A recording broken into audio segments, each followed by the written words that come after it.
O que você chama de crise, a neurociência chama de expansão. Hoje, você vai descobrir por que o conforto é o maior inimigo do seu destino. Biologicamente, o seu cérebro foi programado para odiar o caos. O seu sistema nervoso busca desesperadamente conforto e segurança. Mas existe um erro de cálculo na nossa mente. Se a sua vida estivesse 100% confortável agora, você seria apenas um rascunho de quem deveria ser. Ninguém gosta de ouvir isso. Eu sei que dói, que o medo de não dar certo tira o sono, mas o diamante não é uma pedra que decidiu brilhar. Ele é apenas um pedaço de carvão que suportou uma pressão insuportável sem se desfazer. Hoje, a neuroteologia vai te explicar por que você não está vivendo um castigo. Você está sendo submetido à engenharia da resistência. Quando a crise bate na sua porta, a sua amígdala dispara e o cortisol inunda o seu sangue. E quando estamos no deserto, o cérebro esquece de como planejar o futuro. O seu cérebro entra no modo sobrevivência e implora pela homeostase, que é o desejo desesperado do seu corpo para que nada mude ou que volte ao padrão anterior. Mas o problema é que a homeostase é o cemitério do seu crescimento. A ciência moderna descobriu um conceito chamado antifragilidade. E o que é resiliente suporta o golpe e volta ao normal. Mas o que é antifrágil se alimenta do golpe e se torna mais forte. Se Deus removesse o seu problema hoje, ele removeria a única força capaz de obrigar o seu córtex pré-frontal a criar novas conexões. Então, família, você não precisa de menos problemas.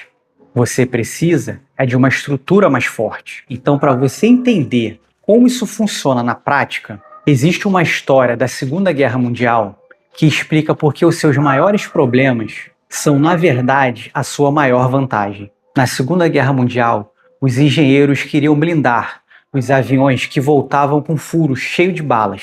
O instinto natural deles, o viés de sobrevivência, era blindar exatamente onde estavam os furos, até que um matemático percebeu o óbvio. Eles precisavam reforçar os lugares aonde não haviam furos. E por quê? Porque os aviões que eram atingidos nesses locais sequer conseguiam voltar e pousar. Os furos na asa não mostravam onde o avião era fraco, mostrava exatamente onde ele podia suportar o dano e continuar voando. Então o problema que você está enfrentando hoje é o furo na asa que te permitiu continuar voando. Ele não é o seu fim, é a prova que a sua estrutura aguenta o tranco. Mas como transformar essa dor em poder? Como eu disse várias vezes aqui, a Bíblia não é um manual de mágica, ela é um manual da mente. O apóstolo Tiago usou uma palavra grega que descreve esse processo metalúrgico do seu cérebro. Em Tiago 1,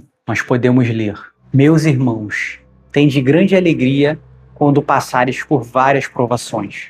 Parece loucura, mas isso é neuroteologia pura. O texto original do grego usa a palavra peirasmos, e o sentido exético não é castigo, é teste de metalurgia, é o fogo que purifica o ouro.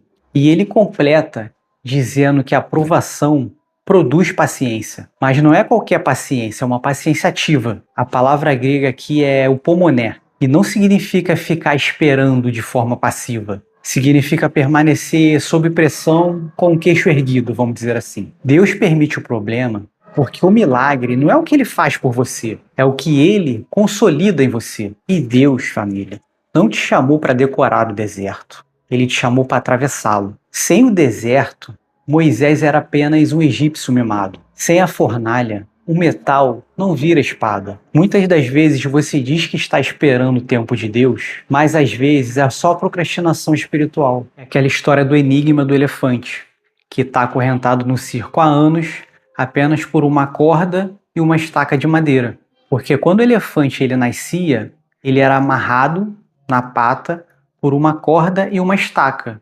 E quando ele é pequeno, ele não consegue arrancar e nem arrebentar a corda.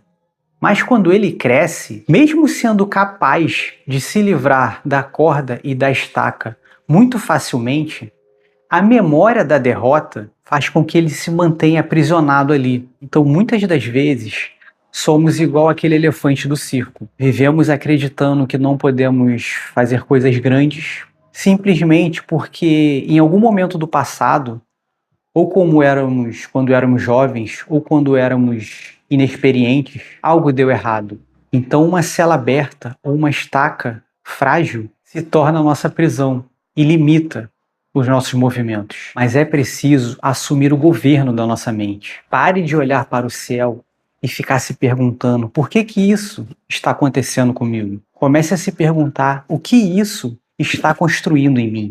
Se o caos está batendo a sua porta, é porque a sua estrutura já está pronta para a fundação de algo muito maior. O milagre não é a fuga da tempestade. O milagre, muitas das vezes, é a arquitetura de uma nova identidade embaixo dela. Então, família, não fuja da prensa. Torne-se um diamante e fique na paz.